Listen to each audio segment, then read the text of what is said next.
I'm Zane Metcalf, and I'm an archivist currently working up here in the GlamX lab, currently filling in for our usual resident GlamX master, Anne Hardy. I'm supervising a bunch of volunteers and workers that are doing their own work digitizing and essentially transcribing lots of various materials into a more long-lasting digital format. So Deadline 2025 is a initiative or a report put out by the Australian Society of Archivists, and they've essentially given us a deadline of the year 2025 to get all audiovisual material transferred over to a more modern and contemporary format.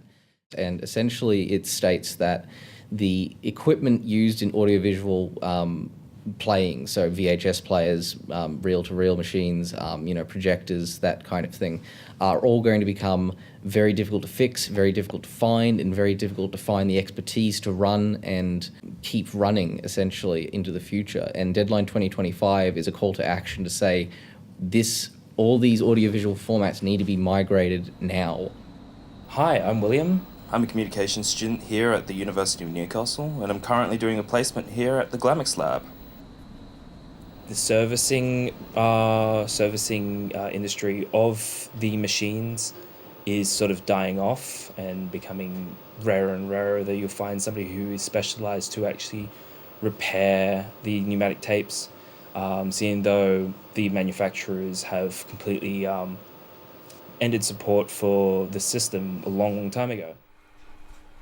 If we were to lose this material, we'd be losing a massive amount of cultural, informational, and general information about the area. I mean, we've got over 50 years of NBN broadcast footage. We have the newscast for every night, essentially, for the last 50 years or so.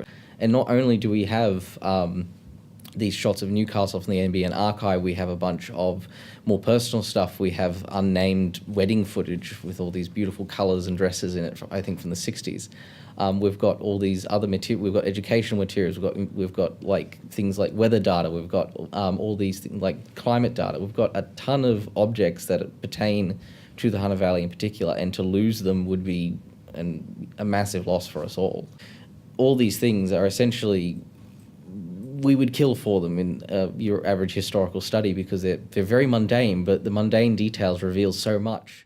Essentially, our main issue is funding. It's not necessarily a matter of finding the people to do it or finding the techniques to do it. It's entirely to do with the fact that we simply don't have the money. We don't have the money to employ people. We have a large cadre of volunteers that come in, almost every day to help us out, and we value their time so much because essentially they are helping us save Newcastle's history from oblivion, for lack of a better word. We've got over 1 million feet of footage in the archive behind me, and we can't store it properly. Essentially, it's slowly degrading and rotting because we can't afford a small walk-in refrigerator, so we can store this footage at a stable temperature of 8 degrees.